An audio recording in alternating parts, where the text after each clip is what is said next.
Hello students, कैसे हैं सभी। बहुत बहुत स्वागत करती हूँ आपका आपके अड्डा 24/7 क्लास 9th एंड 10th अड्डा कामयाबी का। तो कैसे हैं सभी। जल्दी से सब लोग लाइव आ जाइए और मिलके अपना सेशन स्टार्ट करते हैं।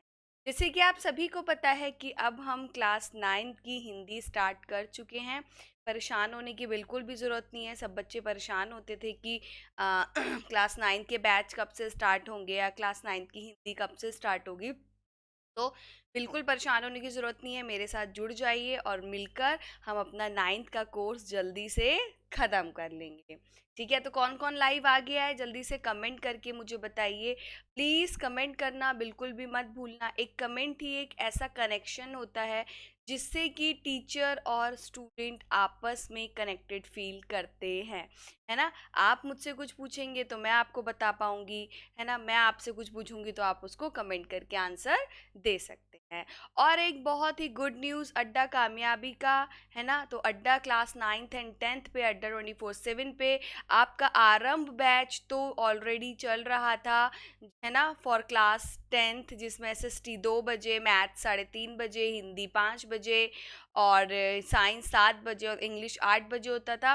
और अब क्लास 9th के लिए आगाज़ बैच भी आ चुका है। यस, तो उसमें आपको हिंदी 12 बजे, है ना, मैं पढ़ाऊंगी। साइंस 1 बजे, एसएसटी 4 बजे, मैथ्स 5 बजे और इंग्लिश 6 बजे। ठीक है ना।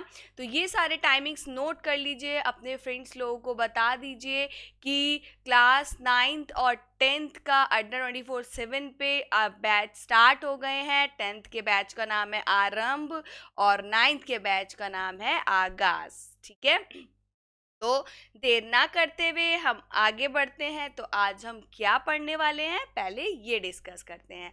तो आज का टॉपिक वही है बच्चों जो हमने कल पढ़ा था। क्षितिज पार्ट 1 दो बैलों की कथा भाग 2 पढ़ेंगे आज। कल हमने क्या पढ़ा था, दो बैलों की कथा भाग 1 पढ़ा था। जो दो बैलों की कथा है बेटा, जो मुंशी प्रेमचंद्र जी द्वारा लिखी हुई है, जिनका असली नाम क्या था, धनपत राय श्रीवास्तव था, है ना। तो उनकी जो ये दो बैलों की कथा है, इसके बारे में मैं कल बता चुकी हूँ बहुत अच्छे से। अगर किसी बच्चे को बहुत अच्छे से इस स्टोरी के बारे में या लेखक के बारे में जानना है तो प्लीज़ 29 सितंबर वाला जो मेरा बैच है, जो मेरा सेशन है, उसको देखना बिल्कुल भी ना भूलें। आज हम उसी के आगे की कथा शुरू करेंगे। तो उससे पहले मैं आपसे कुछ सवाल पूछूंगी। ठीक है, तो रेडी हो जाइए, जल्दी से आ जाइए, वीडियो को शेयर कर दीजिए ताकि आपके जितने भी फ्रेंड्स हैं, आपके कज़न्स हैं, आपके जितने भी भाई बहन हैं जो क्लास 9th में है, वो भी इस सेशन का लाभ उठा सकें। ठीक है ना। तो सबसे पहले मेरे बारे में जान लीजिए। मेरा नाम विशाखा सक्सेना है। मैंने डीएड किया है, बीएड किया है। मुझे 3 इयर्स का एक्सपीरियंस है इन ऑनलाइन टीचिंग। मैं पिछले 3 वर्षों से ऑनलाइन टीचिंग के माध्यम से स्टूडेंट से जुड़ी हुई हूँ और मैंने बहुत सारे बच्चे मेंटर किए हैं एज अ हिंदी टीचर। ठीक है ना। तो आप सबको भी मैं यहाँ अड्डा 24/7 अड्डा कामयाबी का में मैं आपको हिंदी पढ़ाऊंगी। हम आपके अपने सारे डाउट्स हिंदी के क्लियर जल्दी कर लेंगे। ठीक है, so let's put our thinking caps on. ठीक है ना। तो हम क्या करेंगे, सबसे पहले देखो, थिंकिंग कैप्स ऑन कब होगी, जब हमने जितना पढ़ा है उससे रिलेटेड मैं आपसे कुछ क्वेश्चन पूछूंगी और आप मुझे जवाब देंगे, है ना। तभी एकदम क्या कहते हैं, दिमाग की बत्ती खुल जाएगी। यस, तो हम जो चैप्टर पढ़ रहे हैं, सबसे पहला क्वेश्चन, दो बैलों की कथा, इसके लेखक का नाम क्या है। जल्दी से कमेंट करके बताइए, क्या है लेखक का नाम। यस, बिल्कुल सही समझा, क्या है, मुंशी प्रेमचंद्र जी है। ठीक है, तो यह जो कथा है बैलों की, उसमें बैलों के मालिक का क्या नाम है। जल्दी से यस, सबके कमेंट आने चाहिए, सबके आंसर आने चाहिए। बैलों के मालिक का क्या नाम है। Yes, very good. क्या है बैलों के मालिक का नाम, बैलों के मालिक का नाम है झूरी कांजी।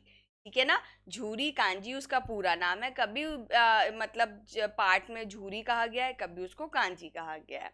यस। अब बैलों के क्या नाम है? वेरी गुड, ये तो सभी को पता है। बैलों के क्या नाम है? बैलों के नाम है हीरा और मोती। Very good. तो इतना इस चैप्टर के बारे में है कि इसमें कौन कौन है। इसमें दो बैल हैं, उनका एक मालिक है ना, उन दोनों के प्रेम के बारे में बताया हुआ है। Very good. तो पाठ का सार यही है कि दो बैलों की कथा प्रेमचंद द्वारा लिखित है। प्रेमचंद अपनी रचनाओं के माध्यम से संदेश देने में माहिर थे। उस समय टीवी, टेलीविजन और ये सब कुछ नहीं था, सिर्फ पत्रिकाएं छपती थी, न्यूज़पेपर छपते थे। उसी के माध्यम से जो भी हमें मतलब मोरल देना होता था, जो भी अच्छी बातें दुनिया में समझानी होती थी, सिर्फ पत्रिकाओं के माध्यम से ही समझाई जा सकती थी। समाज को अपनी रचनाओं के माध्यम से कैसे जगाया जाए ये उन्हें बहुत अच्छे से पता था। स्वतंत्रता उसके लिए बहुत महत्व रखती है ना। यानी ये कहानी किसके लिए? जिसके लिए स्वतंत्रता बहुत अधिक महत्व रखती है। और ये कहानी सांकेतिक भाषा में है। सांकेतिक भाषा यानी हम कह सकते हैं कि इशारों में की गई भाषा, ठीक है। और हमें अगर अपनी स्वतंत्रता पाने के लिए लड़ना भी पड़े तो हमें बिना हिचकिचाए लड़ना चाहिए। लेकिन कौन सी स्वतंत्रता? जो स्वतंत्रता सही हो।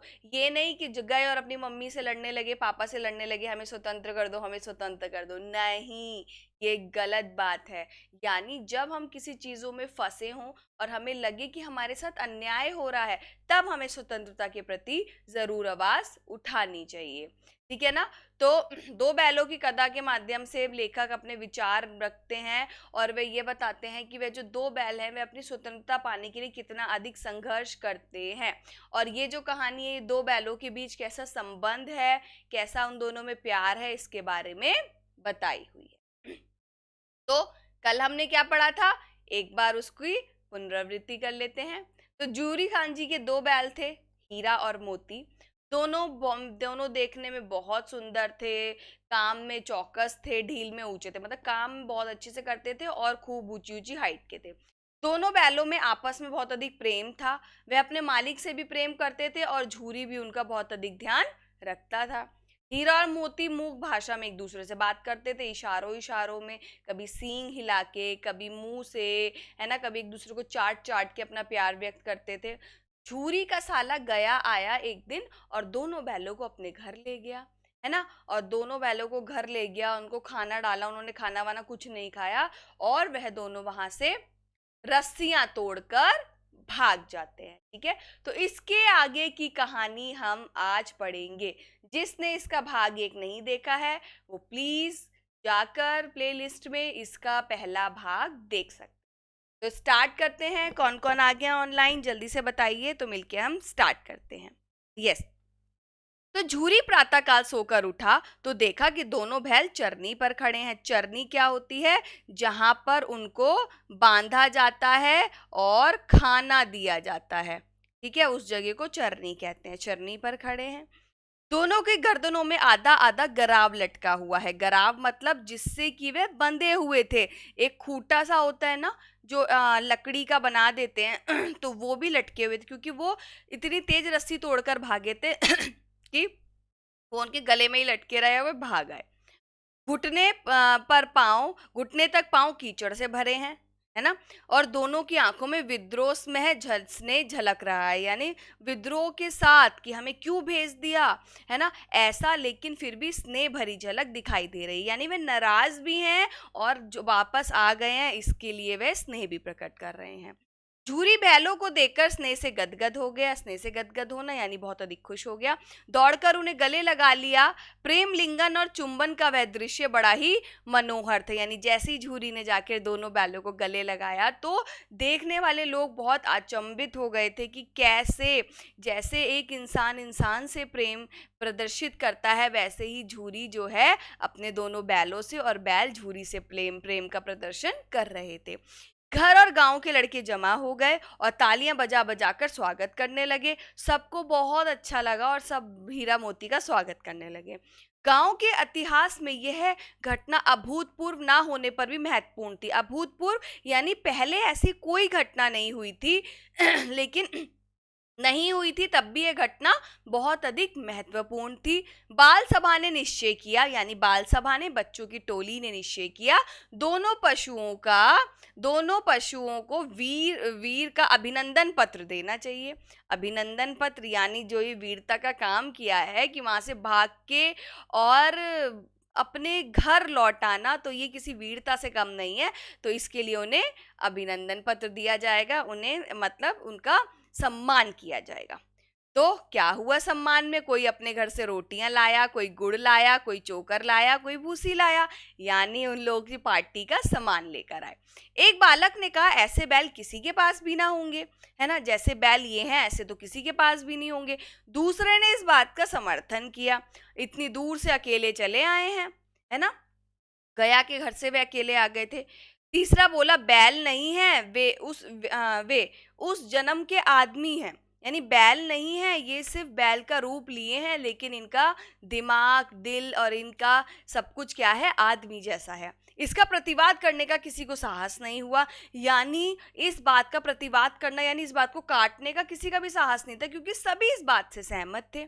झूरी की स्त्री ने बैलों को द्वार पर देखा तो जल गई। झूरी की स्त्री यानी झूरी की पत्नी तो बैलों को नहीं अच्छा मानती थी ना, उसने देखा तो वो जल भुन गई, गुस्से से लाल हो गई। बोली, कैसे नमक हराम बैल हैं कि एक दिन वहां काम ना किया भाग खड़े हो गए, और बैलों को बुरा भला कहने लगी। झूरी अपने बैलों पर ये आपेक्ष ना सुन सका, ये जो उस पे लांछन लगाता है ना सुन सका। नमक हराम क्यों है? चारा दाना ना दिया होगा तो क्या करते कि भाई तुम्हारे भाई ने चारा नहीं दिया होगा इसलिए भाग आए। स्त्री ने रोब के साथ कहा, बस तुम ही तो बैल को खिलाना जानते हो, और तो सभी पानी पिला पिला कर रखते हैं, है ना, मतलब ताना मारा कि तुम ही हो जो इनकी इतनी सेवा करते हो, बाकी सब लोग इतनी सेवा नहीं करते हैं। झूरी ने चिढ़ाया, चारा मिलता तो क्यों भागते, है ना। फिर स्त्री चिढ़ गई, बोली, भागे इसलिए कि वे तुम जैसे बुद्धुओं की तरह बैल को सहलाते नहीं हैं, खिलाते हैं तो रगड़ रगड़ कर जोतते भी हैं। यानी झूरी की जो वाइफ थी वो इसलिए परेशान थी कि झूरी जो है बैलों से बहुत अधिक प्यार करता था और उनसे बहुत ज़्यादा काम, मतलब काम तो वो करते थे, लेकिन जैसे लोग मारते हैं पीटते हैं उनको, बिल्कुल मतलब जानवरों को बिल्कुल ही ऐसा समझते हैं कि उनमें जान ही नहीं है, तो झूरी ऐसा नहीं करता था। ये दोनों ठहरे कामचोर, भाग निकले। अब देखो कहाँ से खली और चोकर मिलता है, यानी कि उसने क्या कहना चाहा कि मैं इन्हें खाना पीना कुछ भी नहीं दूंगी, सूखे के भूसे के सिवा कुछ नहीं दूंगी, चाहे खाएं चाहे मरे। वही हुआ, मजूर की बड़ी ताकदीर की गई, बैलों को खाली भूसा दिया जाए। मजूर यानी कि वह मजदूर जो कि वहां पर काम करता था और ये सबकी देख रेख करता था। बैलों ने नाद में मुंह डाला तो फीका फीका, ना कोई चिकनाहट ना कोई रस। अब जैसे आपको सूखी रोटी दे दी जाए, ना उसमें घी लगा हो और ना ही साथ में सब्जी हो, तो कैसा लगेगा खाने में? ऐसे ही खाना उन लोगों को मिला। क्या खाएं? आशा भरी आंखों से द्वार द्वार की ओर ताकने लगे कि हो सकता है कुछ मिल जाए, कोई लाकर दे दे। झूरी ने मंजूर से कहा, थोड़ी सी कली और क्यों नहीं डाल देता बे? मालकिन मुझे मार ही डालेगी। मजूर बोला कि भाई मैंने डाला तो मालकिन मुझे मार डालेगी। चुरा कर डालना कि कुछ मत कर, चुरा कर डालना ना दादा, पीछे से तुम भी उन्हीं से ही कहोगे, है ना। तो दूसरे दिन झूरी का साला फिर आया और बैलों को ले चला। वो फिर आ गया बैलों को लेने, हीरा मोती को लेने। अब उसने दोनों को गाड़ी में जोता, ठीक है, दोनों को क्या किया, पहले तो वो ऐसे ही पैदल लेकर गया था, बैलगाड़ी में जोत दिया। 2-4 बार मोती ने गाड़ी को खाई में गिराना चाहा। मोती ने क्या किया, गाड़ी को खाई में गिराना चाहा, पर हीरा ने संभाल लिया, वह ज़्यादा सहनशील था। तो यहाँ हमें पता चला कि जो हीरा था वह थोड़ा सहनशील था, और जो ये है मोती वह थोड़ा जिद्दी टाइप का था, ठीक है ना। संध्या समय घर पहुंचकर उसने दोनों को मोटी रस्सियों से बांध दिया। अब संध्या समय जैसे ही शाम हुई, शाम को घर पहुंचे और उसने क्या किया, अब बहुत मोटी रस्सियों से हीरा मोती को बांध दिया। कल की शरारत का मजा चकाया, जो कल उन्होंने किया उसकी शरारत का मजा चकाया, वही सूखा भूसा डाल दिया, और क्या किया कि वही रूखा सूखा खाना उनके आगे डाल दिया कि भाई तुमने क्या किया था, तुम यहाँ से भाग गए थे, अब तुम्हें अच्छा खाना नहीं मिलेगा। मतलब एक तरीके से उनको सजा दी। अपने दोनों बैलों को खली चूनी सब कुछ दी, और जो उसके घर में पहले से जो बैल थे उन्हें सब कुछ खाने को दिया, लेकिन हीरा मोती को सूखा भूसा दे दिया गया। दोनों बैलों का ऐसा अपमान कभी ना हुआ था। झूरी ने उन्हें फूल की छड़ी से भी नहीं छूता था। फूल की छड़ी से भी नहीं छूते था, कहने का तात्पर्य मुहावरे का यहाँ पर प्रयोग हुआ है कि बिल्कुल भी नहीं मारता था। चाहे फूल की ही डंडी क्यों ना हो तो वो भी उन पे नहीं छुआता था। ठीक है, उसकी टिक्कार पर दोनों उड़ने लगते। जैसी वो मतलब टिक्कार क्या होता है, जब भी हम रस्सी को ऐसे करके हवा देते हैं, उसमें से जो आवाज आती है उसी से उन लोगों को पता लग जाता है और वो खूब भागने लगते हैं। यहाँ तो मार पड़ी थी, आहत सम्मान की व्यथा थी, है ना, यानी दिल बहुत दुखी हो गया था, क्योंकि यहाँ तो मतलब बहुत अधिक मारा था गया ने। उस पर मिला सूखा भूसा और मार पीट के बाद भी अच्छा खाना नहीं मिला, सूखा भूसा मिला। नाद की तरफ आंख तक ना उठाई। नाद जिसमें खली भूसी डाली जाती है, जो कि एक तरीके से कह सकते हैं कि उनके खाने का स्थान। दूसरे दिन गया ने बैलों को हल में जोता, पर इन दोनों ने जैसे पांव ना उठाने की कसम खा ली, वरना उन दोनों ने काम ही नहीं किया। वह मारते मारते थक गया, पर दोनों ने पांव ना उठाया। एक बार जब उस निर्दयी ने हीरा की नाक पर खूब डंडे जमाए तो मोती का गुस्सा काबू से बाहर हो गया, हल लेकर भागा। यानी उन दोनों में इतना अधिक प्रेम था कि अगर एक किसी को भी कोई डांटता मारता था तो उसका बदला दूसरा ले लेता था। तो हीरा की नाक पे उसने बहुत डंडे मारे, तो मोती ने क्या किया कि बिल्कुल जल्दी से वह रथ अपना मतलब बैलगाड़ी लेकर भाग गया। हल, रस्सी, जूता, जोत, है ना, सब टूट टाट कर बराबर हो गया। इतनी तेज तहश में भागा कि सब टूट गए। गले में बड़ी बड़ी रस्सियां ना होती तो दोनों पकड़ाई में ना आते। हीरे ने मूक भाषा में कहा, भागना व्यर्थ है, भागो मत, भागना बिल्कुल व्यर्थ है। मोती ने उत्तर दिया, तुम्हारी तो इसने जान ही ले ली थी, है ना, कि तुम्हें तो ये मार ही देता अगर मैं नहीं भागता। अब की बार मार पड़ेगी। तो वो बोला, पढ़ने दो, बैल का जन्म लिया है तो मार से कहाँ तक बचेंगे। उसने कहा, अगर तुम ऐसी करोगे तो अब की बार तुम्हें भी बहुत मारेगा। तो उसने कहा, अरे भाई बैल का जन्म लिया है ना, तो हम मार से तो बच ही नहीं सकते, मार तो हमें खानी ही पड़ेगी। गया दो आदमी का साथ दौड़ा रहा था, दोनों के हाथों में लाठियां थी। अब गया क्या कर रहा था, दो आदमी और थे, दोनों जैसी वो रुकते थे तो उनको मारने लगते थे। मोती बोला, कहो तो दिखा दूं मजा मैं भी, लाठी लेकर आ रहे हैं कि देखो ये लाठी लेकर आ रहे हैं, अगर तुम कहो तो मैं इनको 2 मिनट में मजा चुका दूं। हीरे ने समझाया, नहीं भाई खड़े हो जाओ, मुझे मारेगा तो मैं एक दो को गिरा दूंगा। वो बोला, देखो भाई तुम ही सहन कर सकते हो हीरा, मैं तो, मोती बोला, अगर मुझे मारेगा ना तो मैं तो भैया एक दो को गिरा दूंगा, लात वात मार दूंगा। नहीं, हमारी जाति का यह धर्म नहीं है। तो हीरा बोला, क्योंकि हीरा समझदार था और जो मोती था वह थोड़ा अड़ियल अड़ियल टाइप का था। तो हीरे ने समझाया, नहीं भाई अपनी जाति का ये धर्म नहीं है, हम लोग ऐसा नहीं कर सकते, ये हमें नहीं सिखाया जाता है। मोती दिल में ऐट कर रह गया। दिल में ऐट कर रह जाना यानी किसी बात को मन में ही दबा कर रह जाना, अरे है हम ये काम नहीं कर पा रहे हैं, ऐसी वाली फीलिंग। समझ में आ रहा है सभी को? जो चीज ना समझ में आए, जिसका भी शब्द का अर्थ या कुछ भी, तो कमेंट करके आप मुझसे पूछ सकते। गया आ पहुंचा, दोनों को पकड़ कर ले चला। कुशल हुई कि उसने इस वक्त मारपीट ना की, नहीं तो मोती पलट पड़ता, है ना। अच्छा हुआ कि भैया गया ने बहुत ज्यादा नहीं मारा, अगर मारता तो भैया मोती उसको नहीं छेड़ता, खदेड़ डालता। उसके तेवर देख गया, है ना, उसने और उसके सहायक समझ गए कि इस वक्त टाला जाना ही मसहल है। यानी जो लोग लाठी लेकर आए थे वह मोती को देखकर ये बात समझ चुके थे कि अगर मोती को जरा सा भी छेड़ा तो ये हमें बिल्कुल मार डालेगा, इसलिए भैया मोती को कुछ मत बोलो, अब भलाई इसी में है कि अपना चुपचाप काम करो। आज दोनों के सामने फिर वही सूखा भूसा लाया गया, दोनों चुपचाप होकर जो है खड़े रहे। घर में लोग भोजन करने लगे। उस वक्त छोटी सी लड़की 2 रोटी लिए निकली। अब क्या होता है, जो छोटी सी लड़की जो 2 रोटी लेकर निकलती है वह गया की बेटी होती है और दोनों के मुंह में देकर चली गई। 2 रोटी लेकर निकली, एक रोटी हीरा के मुंह में, एक रोटी मोती के मुंह में। उस एक रोटी से इनकी भूख तो शांत क्या होती। अब वो जो एक रोटी थी उससे उनकी भूख तो शांत नहीं होने वाली थी, पर दोनों के हृदय को मानो जैसे भोजन मिल गया हो। यानी ऐसा होता है ना, कभी कोई हमें रूखा सूखा भी थोड़ा सा भी बहुत प्रेम से खिला देता है तो हमारा पेट भर जाता है, यही उनके साथ हुआ। अब उन्हें उस लड़की में थोड़ा सा वहां रहने के लिए एक क्या मिल गया था, थोड़ा सा सहारा मिल गया था, क्योंकि वह लड़की उनसे प्रेम करती थी। ठीक है, यहाँ भी किसी सज्जन का वास है ना।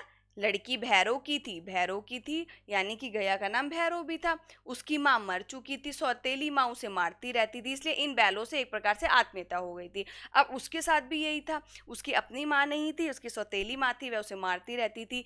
और हीरा मोती के साथ भी यही था, वह अपने घर नहीं थे, किसी और के घर थे और वहाँ उसको मार पड़ती रहती थी।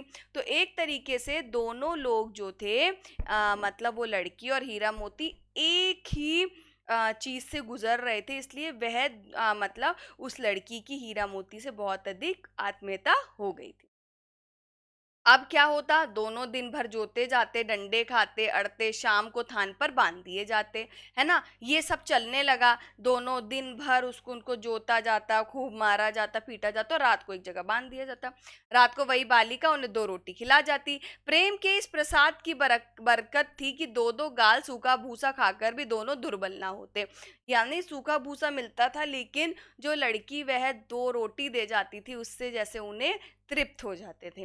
मगर दोनों की आंखों में रोम रोम में विद्रोह भरा हुआ था, यानी एक एक चीज में उनके बिल्कुल कि भाई हमें बदला लेना है, ऐसा भरा हुआ था। एक दिन मोती ने मूक भाषा में कहा, अब तो नहीं सहा जाता हीरा, क्या करना चाहते हो। मूक भाषा में यानी इशारों की भाषा में, है ना, क्या करना चाहते हो। तो वो बोला, एक आध को सींग से उठाकर फेंक दूंगा, है ना। तो लेकिन जानते हो, वह प्यारी लड़की जो हमें रोटी खिलाती है उसी की लड़की है। उसने कहा चलो क्या करना चाहते हो, मैं भी गुस्से में हूँ, मैं भी एक आध को फेंक दूंगा, लेकिन वो जो लड़की जो है वह उसी की लड़की है जो उस घर का मालिक है, यह बेचारी अनाथ हो जाएगी, है ना। कि अगर हमने गया को मार दिया तो क्या होगा, वो लड़की जो हमें रोटी देती है उसका तो कोई भी नहीं रहेगा, वो अनाथ हो जाएगी। तो मालकिन को फेंक दूं, वह तो इस लड़की को भी मारती है। तो फिर मोती बोला, तो मैं एक काम करता हूँ, मैं मालकिन को फेंक देता हूँ, वो इसको भी मारती है, हाँ, है ना। तो जो है काम खत्म हो जाएगा। लेकिन औरत जात पर सींग चलाना मना है, यह भूल जाते हो। ये देखो कितनी बड़ी बात कही है हीरा ने, यानी कि वो जानवर होकर भी समझते हैं कि स्त्री का सम्मान करना चाहिए, औरतों का सम्मान करना चाहिए, ठीक है। तुम तो किसी तरह निकलने ही नहीं देते, बताओ तुड़ाकर भाग चले। तो हीरा बोला, मतलब हीरा उसको आइडियाज दे रहा था, हीरा मोती सब वो सॉरी मोती उसको आइडियाज दे रहा था, हीरा सब मना कर रहा था। तो मोती बोला कि तुम तो भैया किसी भी तरीके से जान छुड़ाकर भागने नहीं देना चाहते, बताओ क्या करें, क्या हम तोड़कर भाग चलें सब कुछ। अगर तुम मारने नहीं देना चाहते हो तो सब कुछ तोड़कर भाग चलते हैं। हाँ मैं स्वीकार करता हूँ, लेकिन इतनी मोटी रस्सी टूटेगी कैसे। फिर दोनों के सामने एक दुविधा आ गई कि अगर हम भागना भी चाहेंगे तो ठीक है, हम भाग सकते हैं, लेकिन ये बताओ इतनी मोटी रस्सी कैसे टूटेगी। ठीक है, तो कैसा लगा इसका भाग 2, समझ में आया। जहां भी प्रॉब्लम हो, जो भी नहीं समझ में आए, कमेंट करके पूछ सकते हैं। अब बच्चों आप लोग हमारे टेलीग्राम चैनल से भी जुड़ सकते हैं, वीडियो के डिस्क्रिप्शन में इसका लिंक आपको दिया गया है, जस्ट क्लिक करो और ग्रुप को ज्वाइन करो। वहाँ आपको आपके क्लासेस से रिलेटेड सारी इंफॉर्मेशन, सारी पीपीटी, सारे लिंक आपको वहाँ पर प्रोवाइड हो जाएंगे।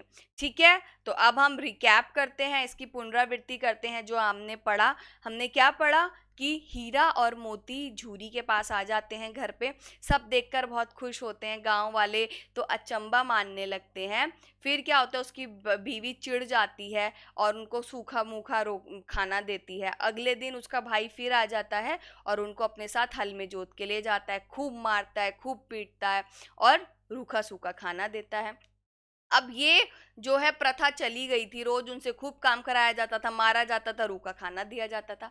वहां पर उसकी एक लड़की थी जो कि बहुत उनसे प्रेम करती थी, उनका ख्याल रखती थी, और आकर मतलब उसको मारा जाता था। उस लड़की की भी सौतेली माँ थी, उसको मारती थी। और उन बैलों को भी जब गया मारता था तो उसको सहन नहीं होता था, और वह जो रूखा सूखे भोजन की जगह जहां से भी 2 रोटी लाकर उनको एक एक रोटी खिला दिया करती थी, है ना। तो वहां पर हीरा मोती को उस लड़की के प्रति आकर्षण हो गया था और वह उससे बहुत मानने लगे थे। अब दोनों बहुत सहते सहते परेशान हो जाते हैं, अब दोनों प्लान कर रहे हैं कैसे यहाँ से भागा जाए। अब ही मोती जो है वो तो अड़ियल है, तो वो क्या कहता है कि मैं काम करता हूँ, मैं मार डालता हूँ सबको।